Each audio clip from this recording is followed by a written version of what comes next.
87 total ಒಟ್ಟಾರೆಯಾಗಿ 3 zone ಸೇರಿ 87 applications ಒಂದು ಲಾಗಿನಿಂದ ಇನ್ನೊಂದು ಲಾಗಿನ್ಗೆ ಮೂವ್ ಆಗಿದೆ ಅಂತ ಹೇಳಿದರು. ಹೇಳಿದ ತಕ್ಷಣ ನಾವು ಎಲ್ಲರಿಗೂ ಡೈರೆಕ್ಷನ್ಸ್ ಕೊಟ್ಟಿದ್ದೀವಿ, ಯಾವುದೇ ಕಾರಣಕ್ಕೂ ಅದು ಪಾಸ್ ಆಗಬಾರ್ದು ಅಂತ.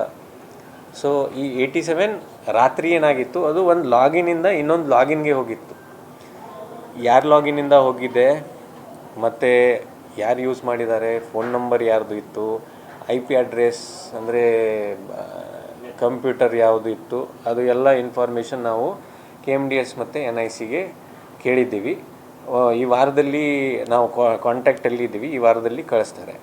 ಕಳಿಸಿದ ತಕ್ಷಣ ಯಾರ್ಯಾರು ಇನ್ವಾಲ್ವ್ ಇದ್ದಾರೆ, ಯಾರ ಕಡೆಯಿಂದ ಆಗಿದೆ ಅದು ನಾವು ಇನ್ಕ್ವೈರಿ ಎಲ್ಲ ಮಾಡಿ ಯಾರು ತಪ್ಪಿಸ್ತರು ಇದ್ದಾರೆ ಅವ್ರ ಮೇಲೆ ಆ್ಯಕ್ಷನ್ ತಗೊಳ್ತೀವಿ. ಇನ್ನೊಂದು ಇದು ಎಲ್ಲ ಆಗಬಾರ್ದು, ಅದರ ಸಲುವಾಗಿ ನಾವು ಏನು ಮಾಡಿದ್ದೀವಿ, ಎಲ್ಲ ಹೀಗೆ ಹೊಸ ಸಿಸ್ಟಮ್ ಬಂದಿತ್ತು, ಎಲ್ಲರದ್ದು ಲಾಗಿನ್ ನಾವು ಬಂದ್ ಮಾಡಿದ್ದೀವಿ, ಎಲ್ಲರದ್ದು ಹೊಸ ಲಾಗಿನ್ ನಾವು ತೆಗೆದಿದ್ದೀವಿ. ಆ ಹೊಸ ಲಾಗಿನಲ್ಲಿ ಅವ್ರದ್ದೇ ಮೊಬೈಲ್ ನಂಬರ್ ಇರಬೇಕು, ಯಾವುದೇ ಕಾರಣಕ್ಕೂ ಬೇರೆ ಮೊಬೈಲ್ ನಂಬರ್ ಇರಬಾರ್ದು. ಈಗ ಹಿಂದಿಂದು ಸಿಸ್ಟಮ್ ಹೆಂಗಿತ್ತು, ಯಾರ್ಯಾರ್ದು ಮೊಬೈಲ್ ನಂಬರ್ ಕೊಟ್ಟಿದ್ದಾರೆ, ಯಾರ್ಯಾರ ಮೊಬೈಲ್ ನಂಬರ್ಗೆ OTP ಹೋಗ್ತಾಯಿದೆ, ಅದು ಏನೂ ಸ್ಪಷ್ಟವಾಗಿ ಮಾಹಿತಿ ಇರಲಿಲ್ಲ.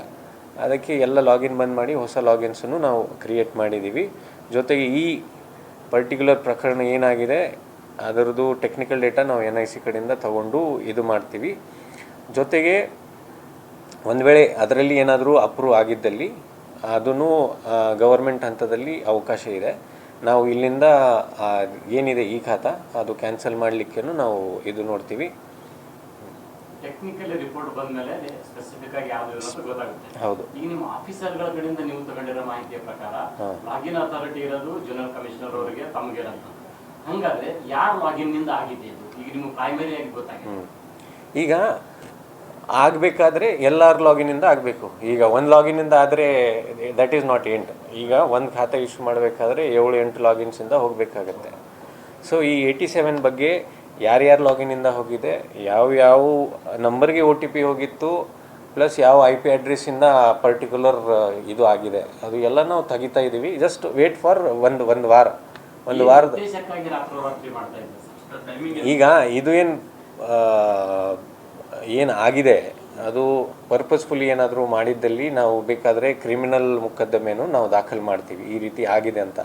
ಯಾಕಂದರೆ ಈ ರೀತಿ ಆಗಬಾರ್ದು. ಒಂದು ವೇಳೆ ಆಗಿದ್ದಲ್ಲಿ ನಾವು ನಮ್ಮ ಹಂತದಲ್ಲಿ ಏನೇನು ಕ್ರಮ ಕೈಗೊಳ್ಳಬೇಕು ಅದು ಮಾಡಿಕೊಂಡು, ಒಂದು ವೇಳೆ ಕ್ರಿಮಿನಲ್ ಏನಾದರೂ ಮಾಡಬೇಕಾದ್ರೆ ಅದನ್ನು ನಾವು ಪೊಲೀಸರವರು ಜೊತೆಗೆ ಮುಖಾಂತರ ಸ್ಟ್ರಿಕ್ಟಾಗಿ ಈ ರೀತಿ ಮುಂದೆ ಆಗಲಾರ್ದೆ ನಾವು ಸ್ಟ್ರಿಕ್ಟಾಗಿ ಆ್ಯಕ್ಷನ್ಸ್ ತಗೊಳ್ತೀವಿ. ಜಸ್ಟ್ 1-2 ವಾರ ಒಳಗಡೆ ಎಲ್ಲ ನಿಮ್ಮ ಮುಂದೆ ನಾವು ಇಡ್ತೀವಿ, ಯಾರು ಏನು. ಹಾಂ, 87 ಪ್ರಾಪರ್ಟಿನಲ್ಲಿ ಮೇಜರ್ಸ್ ಏನಾದರೂ ಲಿಟಿಗೇಷನ್ಸ್ ಇರೋಂಥವು ಅಥವಾ ದೊಡ್ಡ ಪ್ರಾಪರ್ಟೀಸ್? ನಾನು ಅದೇ ಹೇಳ್ತಾ ಇದ್ದೀನಿ, ಎಲ್ಲ ಇನ್ಕ್ವೈರಿ ನಡೀತಾ ಇದೆ. ನಮಗೇನು ಸ್ವಲ್ಪ ಟೆಕ್ನಿಕಲ್ ಹೆಲ್ಪ್ಗಾಗಿ ನಾವು NMDS ಮತ್ತು NICಗೆ ಈಗಾಗಲೇ ಬರೆದಿದ್ದೀವಿ. ನಮ್ಮ ಟೀಮ್ ಅವರು ಕಾಂಟ್ಯಾಕ್ಟಲ್ಲಿ ಇದ್ದಾರೆ, ಅವರೂ ಸಹಾಯ ಮಾಡ್ತಾ ಇದ್ದಾರೆ. 1-2 ವಾರ ಒಳಗಡೆ ನಿಮ್ಮ ಮುಂದೆ ಎಲ್ಲ ಇಡ್ತೀವಿ. ಯಾರು ಅದರಲ್ಲಿ ಇನ್ವಾಲ್ವ್ ಇದ್ದರು, ಯಾರು ಮಾಡಿದ್ದಾರೆ, ಹೇಗೆ ಮಾಡಿದ್ದಾರೆ, ಅವ್ರ ವಿರುದ್ಧ ನಾವು ಏನು ಮಾಡ್ತಾ ಇದ್ದೀವಿ ಎಲ್ಲ ನಿಮ್ಮ ಮುಂದೆ ಇಡ್ತೀವಿ.